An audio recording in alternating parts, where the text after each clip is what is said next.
Bravo. Bonsoir à tous. Chers amis, bonsoir, amis du rire et du pire. Pendant 1 heure, il y en aura pour... Oh, c'est sympa, c'est convivial. Bernard Mabille s'en est sorti du tonneau. On avait peur qu'il ne s'en sortirait, qu'il ne s'en sorte pas. Mesdames, messieurs, les journalistes du rire ce soir autour de la table sont tout d'abord le crayon et la dondure de Frédéric Dubus. N'amusez pas avec les applaudissements. La langue de vipère, Bruno Coppens.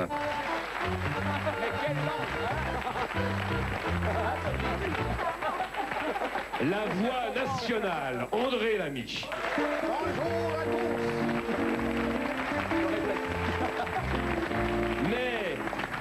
Mais qu'elle est franche, cette petite forte Sophie.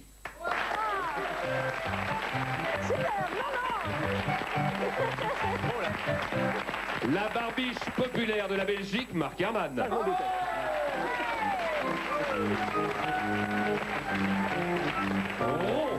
Oh, comme une bille, Bernard Mabille.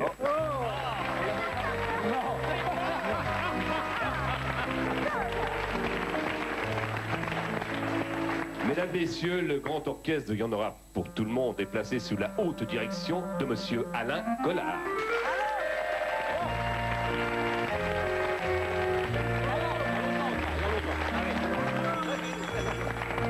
Pas trop d'applaudissements, s'il vous plaît, pas trop.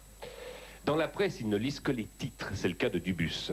Je lis parfois aussi des articles, mais ce titre a retenu toute mon attention. Patrick Sébastien, pourquoi j'arrête la télé? Oui, c'était le mois dernier, ça. Oui. Il y en a qui devraient lire cet article ici.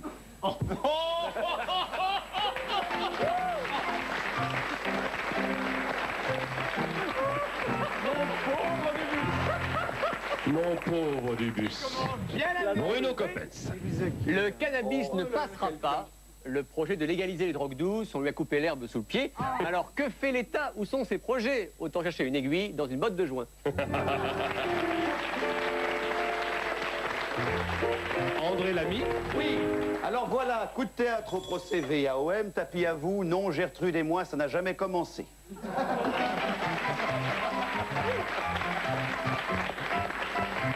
Mademoiselle Forte, Sophie. Ah, alors moi j'ai une déclaration d'Enrico Macias, pardon, qui nous dit « La naissance de Simon m'a bouleversée, être grand-père c'est surnaturel ». Ça ne change pas, hein. Déjà quand il chantait c'était surnaturel.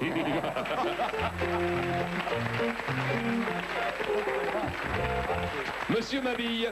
Oui, alors moi, j'ai le gouvernement guillotine la peine de mort. Et ça me rappelle cette phrase de Raymond Barre, quand on avait parlé chez nous de supprimer la peine de mort, qui avait dit « Je trancherai le sujet à tête reposée ». C'est pour ça qu'on ne l'a jamais élu. Et enfin, Marc Herman. Oui, alors voilà, moi c'est voilà, le PDG le PDG de TF1 placé en garde à vue, ben, il est content, Patrick, il est content, ça va lui faire des audiences, des audiences, des audiences, des audiences.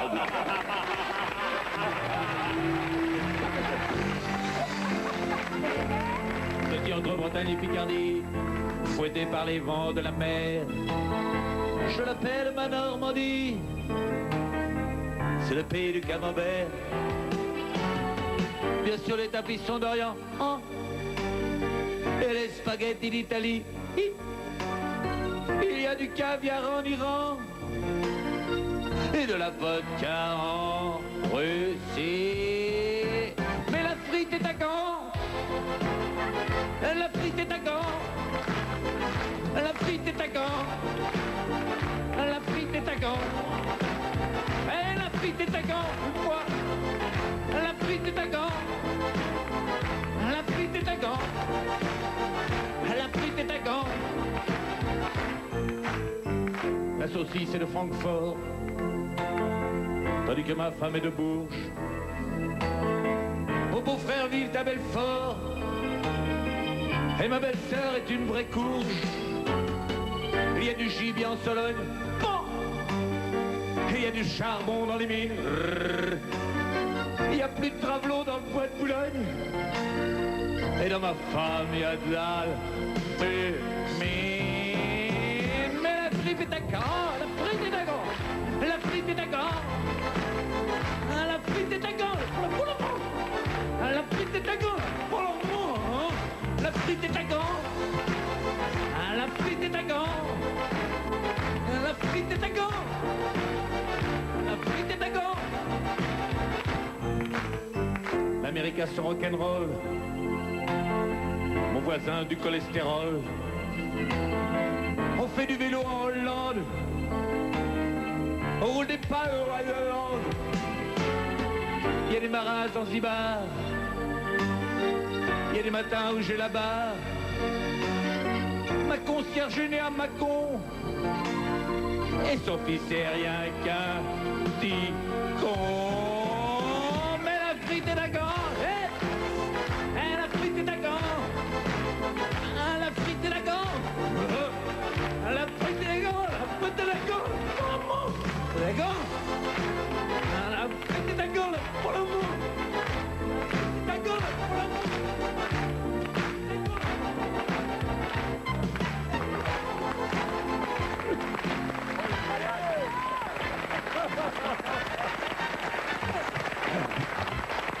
Il est décédé. Il est décédé. Jean Martini. Marche à la Duracell. Nous retrouvons pour la première fois de cette année 1996 Monsieur Stéphane Stéman. Bonjour Stéphane. Bonjour. C'est heureux de vous voir. C'est heureux. Alors, d'abord, je voudrais m'adresser à tous mes camarades qui sont là, très seuls. Faites la gueule là Stéphane. Non, pas du tout, mais souriez, ouais, je vous demande bien de lire ça, parce que vous aviez déjà failli gaffer. Alors, j'ai essayé à Charleroi, de, je sais pas moi, de faire dire des choses extraordinaires en ce qui vous concerne pour un petit jeu, fera pas. Oui. Il y avait l'ambiance folle, je suis allé avec une caméra comme ça et j'ai fait un petit fera pas, parce que je sais que c'est un jeu qui marche bien, dont vous avez tous les droits, donc il ne faut pas en payer. Et j'ai posé une question à différentes personnes, on les retrouvera durant l'émission, ces petits fera pas. Alors vous devez jouer, comme je sais que vous aimez beaucoup jouer, que vous êtes des grands gamins, eh bien nous allons jouer aux grands gamins et vous allez me dire s'il fera pas. On est parti. Bah alors on y va. Bonjour madame. C'est pour fera pas. Alors, est-ce que vous pourriez faire une déclaration d'amour à Hervé Meillon? Je l'aime beaucoup. Oh, il a tout de même des beaux yeux. Hervé Meillon, ben oui, il est beau, il est super, il est sympa. Vous l'avez déjà fait? Ah, comment? Une déclaration d'amour. Est-ce que vous pourriez faire une déclaration d'amour à Hervé Meillon? Alors? Pardon Stéphane? Fera pas. Non mais on va jouer, on va jouer là, on va jouer. Hervé, d'abord, puisque vous êtes la victime, fort flattée d'ailleurs à Charleroi, fera pas à votre avis? Bon, fera, ça marche sourd ça. Quoi? Fera aussi. Bon, fera, tout le monde dit fera. Fera. Alors, c'est parti. Ah non, je ne suis pas une tata, Hervé Maillot, c'est impossible. Hein. Si j'avais été un partenaire quand vous faites Madame Berthier, Hervé Maillot, moi, il me fera sur la nuit. C'est pas une bonne année pour moi qui débute. Là, je le sens. À tout à l'heure Stéphane. Pas de gagnant.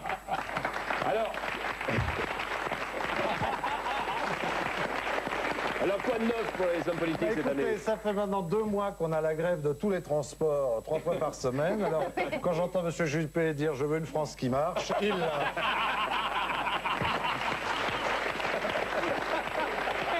Il est ganté. Non, alors justement, vous savez que nous, on est tout le temps en élection et tout, c'est pareil un peu chez vous, non? Tout à fait. Ouais. Alors j'ai retenu quelques phrases de gens qui nous gouvernent, qui sont vraies, absolument vraies. Vous allez voir que les Français sont finalement très cons, il faut bien dire ce qui est. Nous, on aime bien ce genre d'affirmation. Non, mais... on aime bien. C'est ce qu'on m'avait dit. On m'avait dit, tu vas en Belgique, commence par ça, ça va marcher. Ma bille, des magots. Alors, M. Juppé a quand même dit, grâce au nouveau gouvernement, le gouvernement 2, hein, donc, l'avenir de demain est différent de l'avenir d'hier. Vous voyez, c'est des choses... Et il a dit, en plus, ce gouvernement va servir de tremplin à notre politique. Alors, je dis, fais gaffe au tremplin, Juppé, Le Pen est en train de vider la piscine.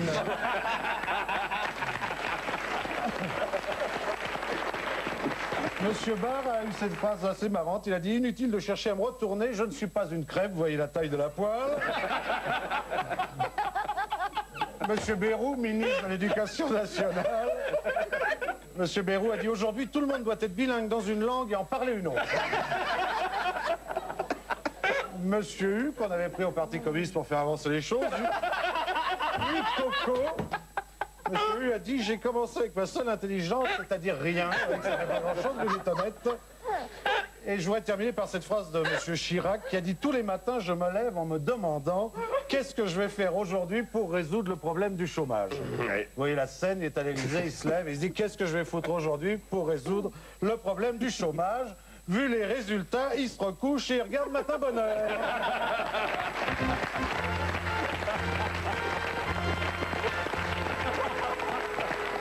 On en avait comme ça, nous aussi. Oui, je sais. Et nous, on double, parce qu'il y a flamand aussi. Ah oui. Alors, par exemple, Willy Claes. Oui. Ah ben oui, Willy Claes, c'est un reportage extraordinaire, parce que Willy Claes a décidé de demander un pardon, non pas au peuple belge, mais au pape. Il demande d'être pardonné pour tout ce qu'il a fait. Vous allez voir. Voilà, alors bientôt je vais sauter, vous allez voir, je vais sauter, attention, 1, 2, 3, hop, et voilà, j'ai sauté. Bon, alors c'est donc Monsieur Claes qui aurait bien voulu aller voir le pape pour lui dire, je m'excuse Jean-Paul, je ne le ferai plus. Mais vous allez quand même pas aller voir le pape, hein? Non, pas le pape. Alors qui, alors? Le pape. Ah bon, d'accord. Non, ce n'est pas vrai, vous n'allez quand même pas venir jusqu'ici alors qu'il est à la toilette. Je suis beurré comme un petit lit. Non, ça va. Allez, Si. non, allez, mets-toi ici, comme ça. Monsieur Claes, pourquoi le pape? Parce que le pape est un homme qui est très gentil, Absolument que je change de métier. très bon avec les gens comme moi, qui ont des grandes oreilles. Et j'ai dit, merci, pape. Coucou, mais voilà. Oh, c'est haut. Jean-Paul, tu devrais accepter de le rencontrer. Ce serait important. Merci. Attends, parce que j'ai un micro dans l'œil. Alors, et oui, il faut sauver Willy, mais ne comptez pas sur Bibi. C'est pas juste. C'est pas juste parce que déjà Claes, il a vu Jean-Paul I, il a vu Jean-Paul II, il a vu Jean-Paul III, et puis après, qu'est-ce qu'il va faire? Il va aller dans l'escalade jusqu'à Jean-Paul IV, Jean-Paul V, peut-être même Jean-Paul VI, et puis après, on sait jamais, il pourra du 7, et puis du 8. Monsieur Dehaene, je vais vous passer mon micro et vous allez me donner votre opinion. Mon opinion est qu'elle est une opinion tranchée parce qu'elle doit l'être comme la pièce de Boucher. Je trouve que toute cette histoire dont on vient de parler devant les postes de télévision, toute cette histoire ne sent pas bon. Jean-Paul, si tu m'entends, je voudrais te dire que combien je ne suis pas responsable de tout ça et que je voudrais tellement que tu m'absous. Alors, tu dois rendre les sous. Et comme ça, dans ma papa mobilise, il pourrait mettre un moteur. Et je donnerai l'essence. Oui.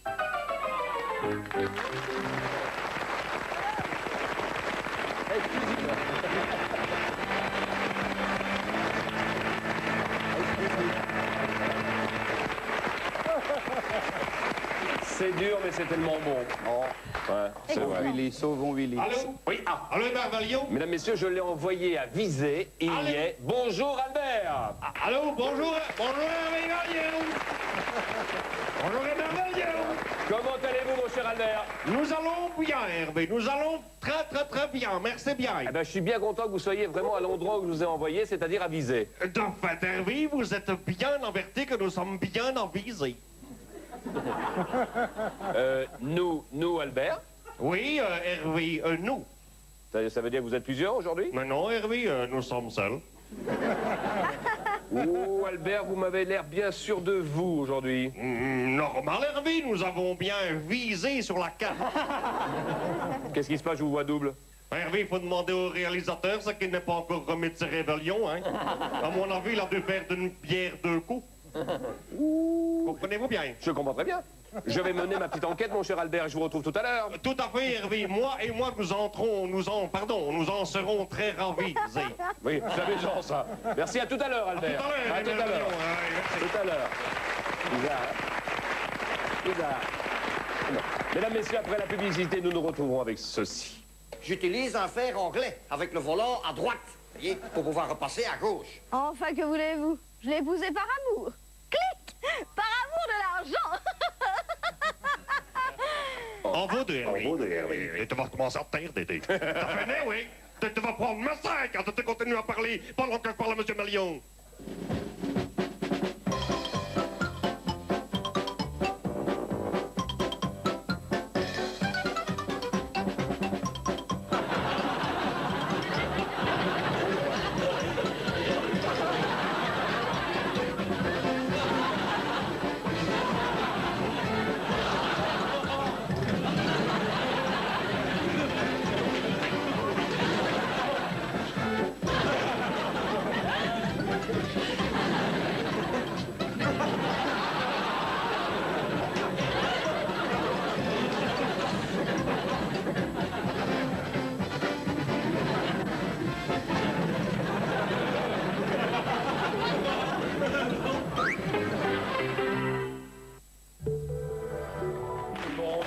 Toujours avec Bruno Copetz, Débus, Sophie Forte, André Lamy, Marc Herman et Bernard Laville.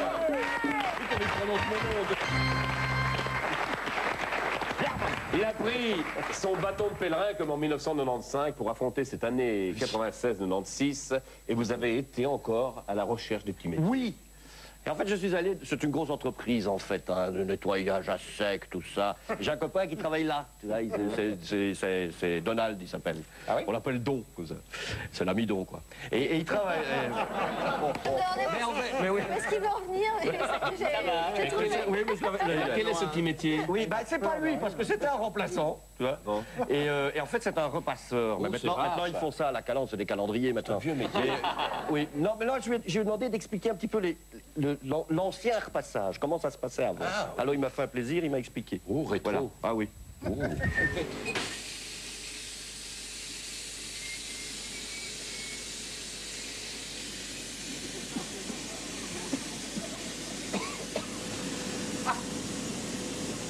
Ah bonjour, c'est bien que vous soyez venus me voir, hein, parce que les électriciens, les chauffagistes, les menuisiers, tout ça c'est bien, hein, mais le repassage c'est tout un art. Et moi je suis repasseur d'ailleurs, je m'appelle Pat, si vous voulez, hein, on m'appelle comme ça, c'est Patrick, hein, Patrick Mouille, mais il m'appelle Pat Mouille. Et moi je suis donc repasseur et je repasse encore à l'ancienne moi. Hein. Donc, c'est-à-dire que, d'après l'origine du tissu, je repasse, par exemple, le tissu anglais, j'utilise un fer anglais, avec le volant à droite, voyez, pour pouvoir repasser à gauche. Hein. Ou alors, le tissu écossais et hollandais, je les repasse ensemble. Comme ça, ils se partagent les frais, voyez. Et alors, chaque fer a son destin. Voilà. Ça, c'est, par exemple, un fer russe, voyez. Un fer russe avec le périscope, comme ça, qu'on peut voir ce que fait le voisin. Hein. C'est un fer russe, mais qui a été offert à Margaret Thatcher, hein, qui est une repasseuse hors pair. On l'appelait la dame de fer, d'ailleurs. C'est un fer à braise, hein. On met des braises à l'intérieur, ici, voilà, on repasse. Et quand on a fini de repasser, on met les brochettes, hein, et alors on fait son petit barbecue, hein. C'est très pratique. Ça, ici, ça, c'est un fer à alcool. C'est un fer à alcool, on met une dose d'alcool ici dedans. Et puis l'autre dose d'alcool derrière la cravate. À la fin de la journée, on ferait plus que ça. Alors, ici, ça, c'est une petite famille. Petite famille de fer, hein. Là, c'est le petit Benjamin. Celui-là, il est plus grand. Celui-là, il va déjà à l'école. Hein, et le plus grand, il travaille. Hein. C'est un fer à chanfrein, celui-là. Vous voyez? Ça, c'est un fer à chanfrein garni. Mais repasser chanfrein, c'est casse-gueule. Alors, il vaut mieux repasser en côte avec celui-là. Ça, c'est très spécial. C'est un fer pour repasser les collerettes. Vous savez, là, pour faire des petits dentelles comme ça, enfin des petits plis. Hein. Ça ne s'utilise plus parce qu'on n'a plus ça. Hein, c'est un fer à tuyauter. Fer à tuyauter qu'on appelle ça. Maintenant, c'est les joueurs de tiercé utilisent ça beaucoup pour tuyauter. Hein. Enfin, voilà. Comme vous voyez maintenant, dans les grandes entreprises, on ne fait plus ça. Hein. On utilise une presse comme ça ou une calandre. Hein. Donc, les repasseurs ont été remplacés par les calendriers hein, maintenant. Enfin, qu'est-ce que vous voulez? Enfin, si vous êtes une fois de passage, n'hésitez pas. Hein, vous pouvez passer. Et puis, si je ne suis pas là, vous repassez. Hein, ça m'aidera. Ah,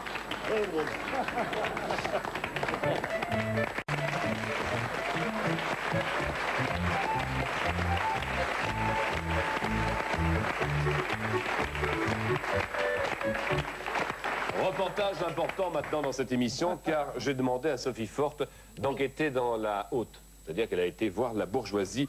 Et vous nous ramenez un témoignage bouleversant, Sophie Forte, de Marie-Sophie de Châteaufort. Oui, c'est un personnage très intéressant que j'ai rencontré dans son manoir la semaine dernière. Elle a des choses passionnantes à me raconter. Et voilà, je ne voulais pas amener là, mais je vais vous montrer un petite interview. Marie-Sophie de Châteaufort, rencontrée donc par Sophie Forte.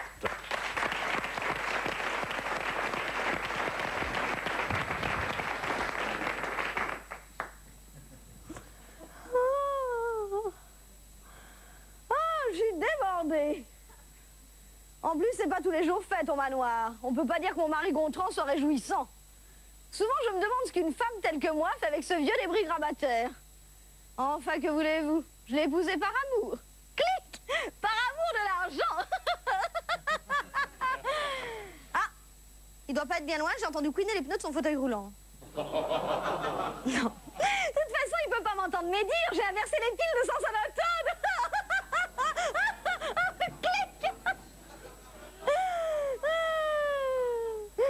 Je suis débordée.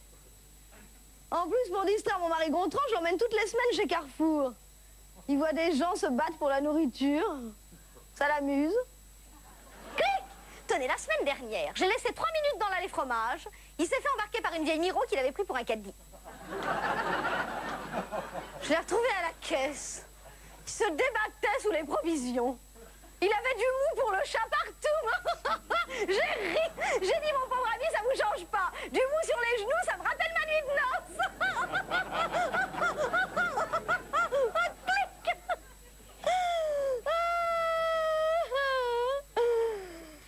Est-ce que je suis drôle? Ça m'étonne toujours. Remarquez, mon mari Gontran ne manque pas d'humour, lui non plus. Tenez, il y a quelques semaines, j'étais dans la bibliothèque. Il s'est approché. Vous ne devinerez jamais ce qu'il a fait. Il m'a touché un sein. J'ai dit, mon pauvre ami, qu'est-ce qui vous prend? Vous êtes fou, c'est pas dimanche? Il m'a dit, non, mais c'est la Toussaint. Oh. Alors moi, j'ai répondu du tac au tac en lui touchant les machins. Oui, la fête des morts.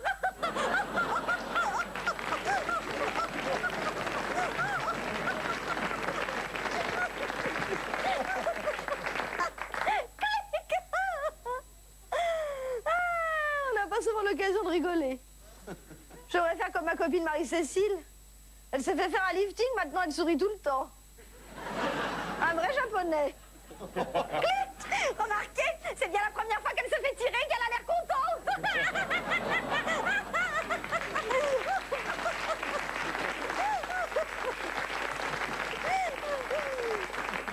Ah, quelle horreur, déjà 5 heures. J'ai rendez-vous chez Violaine de la Motte pour le bridge. En plus, après, on doit trier les boîtes de caviar pour le Rwanda. Oh. Hein? Non, mais enfin, les boîtes vides. Mais non, parce que ces braves gens, ce qui leur manque surtout, c'est une part de rêve. En tout cas, je suis débordée, moi.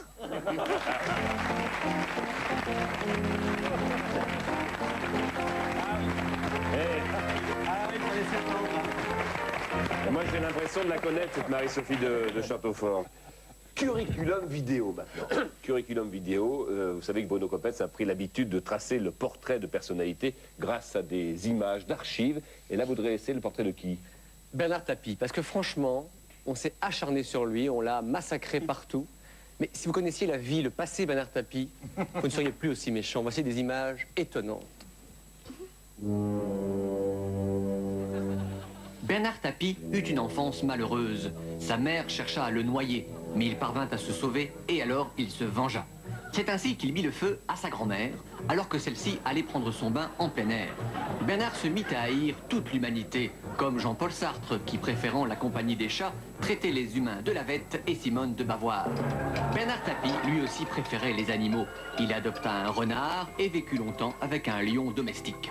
Et pendant que ses parents s'adonnaient à de nombreux ébats nautiques, Bernard, lui, de son côté, s'acheta un yak de plaisance pour faire ses courses. Un yak qu'il appela kata, car si c'est un yak de plaisance, c'est parce que le yakari, et c'est donc un catamaran. Signalons aussi la passion de Bernard pour les pigeons. Je m'avance et toi tu roucoules. Comment veux-tu que je te refoule? Ah, les tapis, quelle drôle de famille qui ne se nourrissait que de fourmis. Tout petit déjà, Bernard était voleur, au point qu'un jour, il piqua même son propre vélo tout neuf qu'il venait de recevoir. Il devint tellement habile que plus tard, il parvint à voler la roue d'une voiture en marche sans que le chauffeur ne se rende compte de rien. Saint-Bernard reçut un diplôme. On ne voit pas sa tête sur l'image, mais c'est la main de Tapie au bout du rouleau. Et il devint ensuite docteur honoris causa, tagadak, tagadak, chevalier de l'ordre du mérite dans le Colorado. Sportif, c'est lui qui joua au tennis contre Guy de Graine et Arcopal en 2 sets de table et 3 assiettes gagnants. C'est lui aussi qui offrit à Willy Claes, ici sans lunettes, son premier hélicoptère téléguidé. C'est dans les vestiaires d'un stade de foot qu'il se perdit. Il voulut corrompre un sportif pour remporter la victoire d'un match important et l'autre accepta de plonger avec lui. Bernard fut poursuivi par la police comme dans les films. Mais usant d'un stratagème haut astucieux, notre héros parvint à disparaître dans la nature. On le retrouve alors en Afrique, chez les Hutus, Bernard ayant contracté la maladie du côlon. C'est ainsi qu'il leur vendit motos et mobylettes, dont la célèbre mob Hutu, qui fait toujours tant de bruit au Zaïre actuellement. Poursuivi pour arnaque, il est envoyé en prison. Là, Bernard instaure dans la cour les compétitions de tapinage artistique, en compagnie ici de Guy Matot, autre habitué de l'univers carcéral. Pour se protéger dans sa cellule, il s'entoure de 2 gardes du corps qui s'appellent Kimono et Kistéréo, d'une très haute fidélité, 2 forces de la nature au point que même Bouddha aurait plié bouddhique. Envoyé sous la chaise électrique pour tous ses délits, Bernard parvint à gagner du temps. Il exigea de signer une décharge avant de la recevoir. Dans l'attente de la nouvelle de sa mort, ses parents anxieux ont pris un coup de vieux. 2 coups de vieux.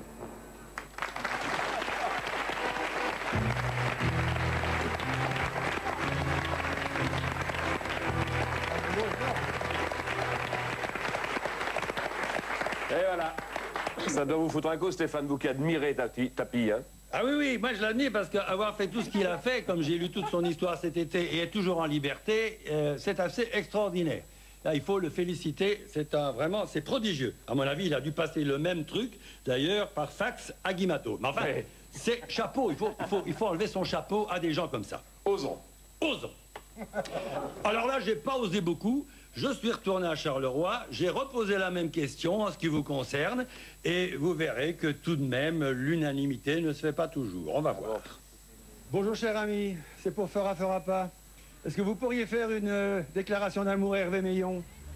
Allô Hervé, je t'aime. On s'ennuie sûrement pas avec lui, hein? Non, il est trop laid. Non, jamais, jamais. Il fait ça, le tonneau, je n'aime pas. Excusez-moi, je n'aime vraiment pas. Est-ce que vous pourriez faire une déclaration d'amour à Hervé Meillon? Alors? Fera pas. Fera pas. Fera pas. Oh, elle le fera. Ou alors il donne. De toute façon, il y a un prix, il y a un prix ici, il y a un bon pour quelque chose à ceux qui ont gagné. On va voir. Elle le fera. Certainement. Elle peut. Hervé Meillon, je t'aime. Et lui là-dedans? Lui là-dedans, je ne crois pas qu'il dira quelque chose. Et vous? Que pas veut, Dieu le veut, hein. Vas-y, Hervé. Alors, il y en a qui... Ce sont des messages qui viennent de partout et d'ailleurs. Hervé, oui. Il y en a qui ont gagné. Qu'est-ce qu'ils ont gagné, là? Ben voilà, c'est un bon. Car effectivement, nous sommes en hebdo et Stéphane ne veut pas faire l'hebdo. Ouais, parce qu'il a du boulot, il a un truc avec une vieille femme, je sais pas quoi, enfin, c'est une drôle d'histoire. Elle est à sa charge À aussi. tout à l'heure. Elle fera pas. sa matière, lui, là. À tout à l'heure, Stéphane. Bon, mon cher Dubus, 1996, quelles sont vos prévisions, mon pauvre Dubus? Mon pauvre Dubus, pas mon cher Dubus. Ben oui, Hervé, je suppose que comme vous et moi, vous êtes tous un petit peu inquiets pour pour ce que l'avenir nous réserve. Alors moi, je me suis décidé à aller consulter un voyant renommé. Même si tous les voyants sont renommés, pour savoir un petit peu ce que l'année 96, toute neuve, nous réserve. Et je suis allé voir le mage Attan, Charles de son prénom. Vous pouvez peut-être le connaître, Marc. Et voici les 2-3 choses qu'il a vues dans sa boule de cristal. Le mage Attan me rappelle quelqu'un, je ne sais pas si ça vous rappelle. Alors, bon, pas très réjouissant. D'abord, notre mage m'a prédit l'apparition d'un nouvel impôt. C'est-à-dire qu'il ne faut pas être voyant pour prévoir l'apparition d'un nouvel impôt. Il s'agirait en fait d'une taxe sur le sommeil. En effet, le gouvernement s'étant rendu compte qu'un individu normal dort environ 8 heures par nuit et que c'est à peu près le seul moment où il n'est pas taxé, il déciderait donc de réparer cet oubli. Cette taxe représenterait 18,4% du revenu mensuel brut, 27% si vous dormez plus de 8 heures par nuit et 49% si vous êtes ronfleur. Si vous êtes ronfleur et que vous dormez plus de 8 heures par nuit, un conseil, allez dormir au Luxembourg. Le mage prévoit aussi, grande tristesse, la disparition progressive des magasins tout à 50 francs. Vous connaissez ces magasins tout à 50 francs. Eh bien, à cause de l'inflation et de l'augmentation du coût de la vie, ils seront remplacés par des magasins tout à 10 000 francs. Cela dit, pour un vase en Val-Saint-Lambert, Made in Taïwan ou un flacon de Tahiti douche périmé, ça reste encore très très intéressant. Plus réjouissant, dans le domaine de l'enseignement, une solution semblerait se dégager dans le courant du mois de mai. Les enseignants ne seront plus payés avec du bête argent ou avec de bêtes chèques repas, mais avec des très chouettes flippos. Ces nouveaux produits du génie humain. Et s'ils ne sont pas contents, eh ben, ils n'ont qu'à les revendre à leurs élèves. C'est bon. Pour la fin d'année, contrairement à ce qui était prévu, Disney ne sortirait pas de nouveaux films. Stimulés par les succès du Roi Lion et plus récemment de Pocahontas, les ingénieurs des studios auraient en effet trouvé un moyen beaucoup plus efficace pour faire de l'argent. Ils auraient inventé une nouvelle pompe à fric appelée le Super Picsou qui prend directement l'argent dans la poche des enfants. C'est effectivement beaucoup plus pratique car il n'y a même plus besoin de faire des dessins animés. Les Beatles, par contre, eux, sortiront bien leur deuxième volume de leur anthologie. D'après le mage Attan, toujours, elle comporterait une nouvelle chanson inédite de John Lennon, sifflotant « Il était un petit navire » quelques secondes seulement avant d'être assassiné. Le plus dur, ça a été d'effacer le bruit du coup de feu. Et puis, je n'ai pu m'empêcher de poser au mage une question qui me brûle les lèvres et qui vous inquiète sûrement aussi. Oh. Comment va aller Pamela Anderson? Oh là, oui, va-t-elle exploser? C'est la seule question. Eh bien, elle rentrera en clinique très prochainement pour sa 25e opération chirurgicale et cette fois, elle va se faire greffer un cerveau.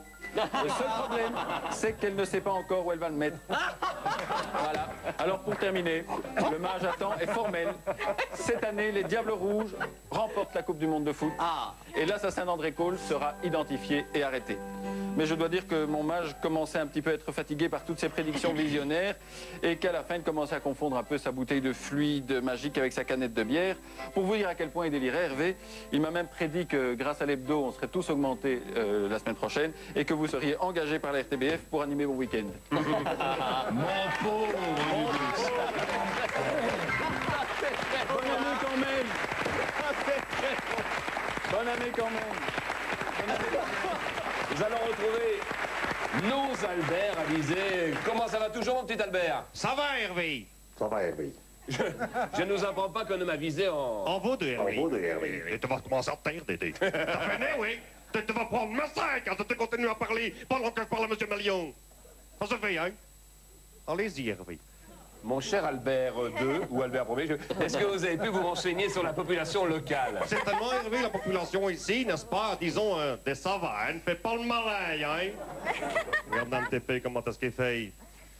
Donc, la population ici, Hervé, ici, à Visé, est très ciblée. Oui. Et comment appelle-t-on les gens de Visé? Hervé, ici, disons que les hommes ici à Visé, ben, ce sont des fameuses cachettes, Hervé. Ouais. Et les femmes, ben, pourtant, elles se foutent tout le temps de leur balle. C'est assez. Ben oui. Ça va, je te vois bien. Regarde un peu comme une toise. C'est vrai qu'il vous toise un peu, hein? Regarde un peu, fait le malin, hein? Eh oui. Mon petit Albert, oui, est-ce que vous n'auriez pas... Vous, Albert, hein? Oui. Pas l'autre. Est-ce que vous n'auriez pas une petite histoire de Visé? Je vous la raconter. S'il vous plaît. Merci. On y va. C'est un type de Visé, Hervé. Ben, il vient tous les jours dans un bar et il commande 2 whisky. Il ne comprendra de toute façon rien. Un jour, il y a le garçon qui lui demande pourquoi toujours... Allô, Herbert Valion, n'entend rien. Il nous fait des grimaces, hein? Oh, quel dégueulasse type, c'est vraiment dégueulasse type. Tranquille, en blanc, c'est... Merci. Donc, je vais vous expliquer, Hervé Guizé. Hein? Donc, un jour, le garçon lui demande pourquoi toujours 2 whisky à la fois. Et l'autre lui fait, Ah, avec un copain, on a fait l'armée ensemble et on s'entendait bien. Ça fait qu'on a décidé qu'une fois séparés, on boirait toujours à la santé de l'autre pour rester amis. Il ne comprend rien, ça se voit. Et un jour, tout triste, il y a le type qui arrive et qui commande un whisky, s'il vous plaît bien. Alors il y a le garçon qui lui dit, il y a votre copain qui est mort, hein, c'est ça? Non, non, c'est moi, j'ai décidé d'arrêter de boire que des... Il est parti. Dégoûtant, hein? T'as vu, hein? Même au moment de la chute, t'as fait ça. C'est dégoûtant. C'est à ce moment-là que tu devais rigoler, tu l'avais dit. Elle était bonne, Albert. Ouais. Elle était très bonne. Tu vas venir, hein? Reviens ici. Reviens. Il reviendrait, mais je sais bien qu'il reviendrait. Il revient toujours. À tout à l'heure, mes Albert. À tout à l'heure. On se retrouve nous aussi après la publicité avec Il y en aura pour tout le monde avec ceci. Je vais plonger dans mon bain annuel d'eau bénite pour y faire mes bulles papales. La question est sur toutes les lèvres. Connard. Vous mettez votre main et puis le bras il passe. Hein. Oui, mais dans votre cas, c'est plutôt le nez qui a un problème. Pas du tout.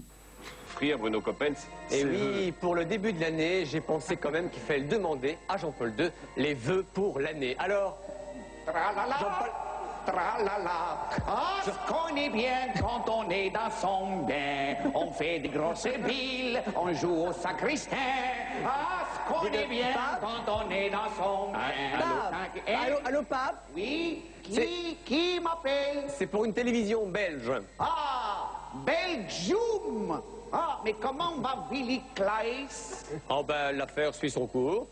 Ah, pour Willy, les calottes sont cuites.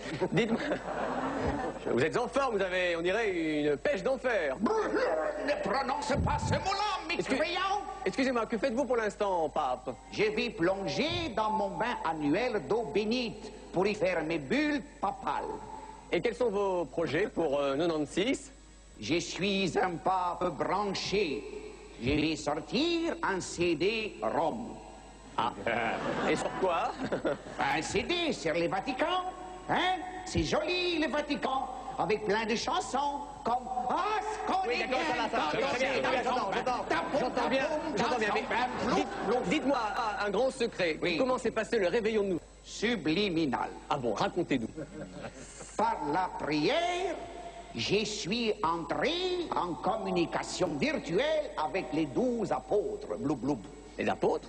Si. Jean, Matthieu, Pierre? Vincent, François, Paul et tous les autres. Et vous avez fait quoi à minuit? On a joué au volleyball.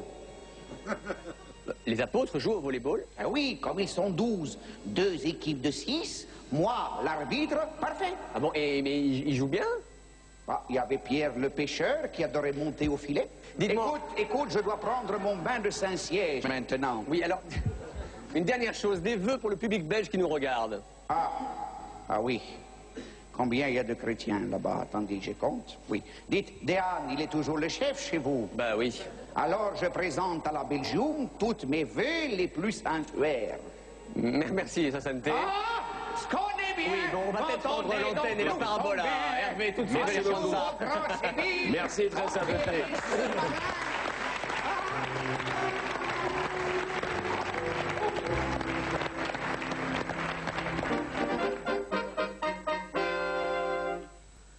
Mesdames, Messieurs, bonsoir. Bonsoir, madame. La question est sur toutes les lèvres. Pourquoi est-ce que cela ne sert à rien d'éplucher les bananes? Bonsoir, madame. La réponse est simple. C'est parce qu'on sait déjà ce qu'il y a dedans.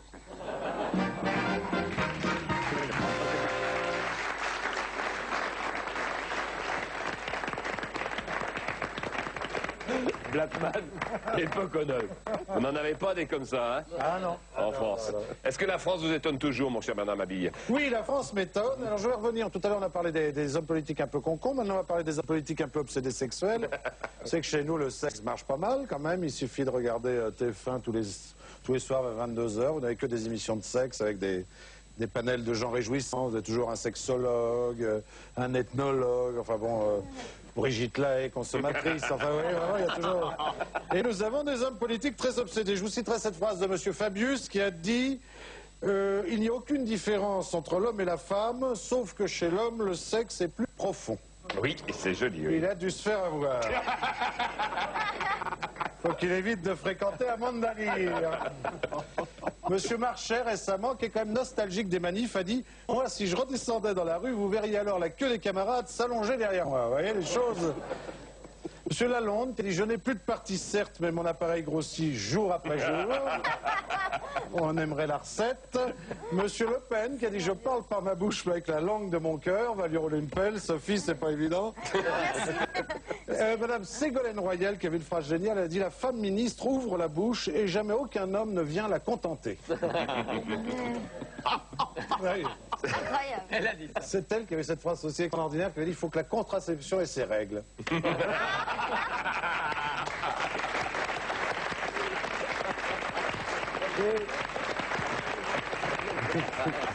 Et je terminerai par cette phrase de M. Delors, qui est européen convaincu, qui avait dit « Il nous faut des bourses fortes pour que les culs restent fermes. » Vous voyez, ça ne s'invente pas.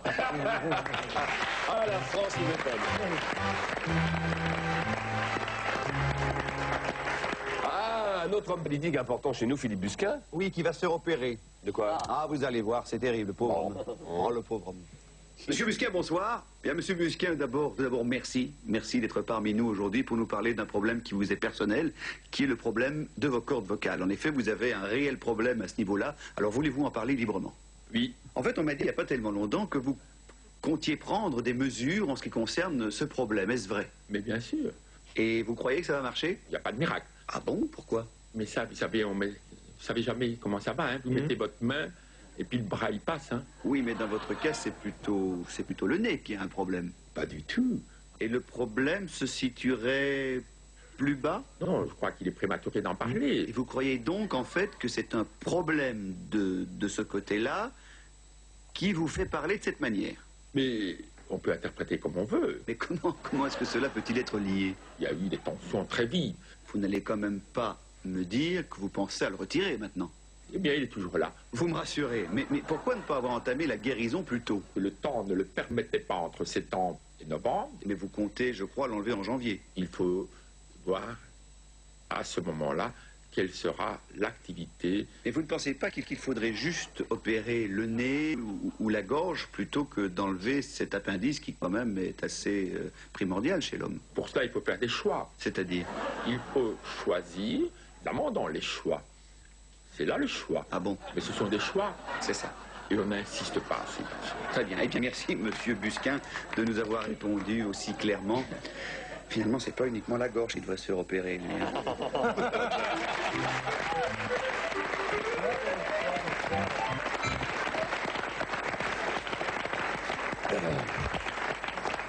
Bon, alors, attention, parce que Sophie Ford va s'intéresser aux enfants maintenant. Comment traite-t-on véritablement les enfants à la crèche? Quand vous portez vos enfants à la crèche, vous ne restez pas. Que font-ils réellement, les enfants? Comment soigne-t-on les enfants à la crèche? Mademoiselle Ford. Très mal, c'est scandaleux. C'est scandaleux, je vais vous faire un petit reportage. Oui, chantez alors. Chantez. Oh, joli.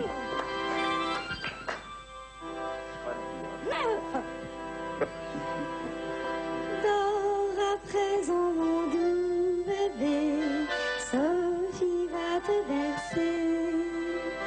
Car tu sais, si tu ne dors pas, tout ce qui va t'arriver. Un méchant loup va sortir du placard pour venir te dévorer dans le noir. Une sorcière poussant des cris affreux te transformera en crapaud baveux, un gros serpent tout visqueux et un rat. Afin de vous ôter vos tracas, pagaie, le lundi on s'en donne à cœur joie, olé, olé. On n'a qu'un seul point de mire, c'est vous distraire, vous faire rire. Tout ça pour qu'en fin de compte, il y en ait pour tout le monde. Un animateur très sympathique, un imitateur qu'envoie les piques. Le doyen critique de son bureau, osé. Un tournésien joue avec les mots, oyez, oyez. Les dessins de l'ami Fredo, l'enquêteur qui fait à l'eau, les voyeurs de TV, tout ça c'est rigolo. Donc sans hésiter, on vous déclare monde se marre. Il en aura pour tout le monde, les petits, les grands, les petits, les glands, les plus marrants et les aigris, les fiers, bras, les parisiens, fils à papa et corrigiens, les pains sans rire, les bons vivants, les ronds de cuir et les enfants, le sacristain, le père abbé, même les grenouilles de bénitier, il y en aura pour tout le monde, tout le monde.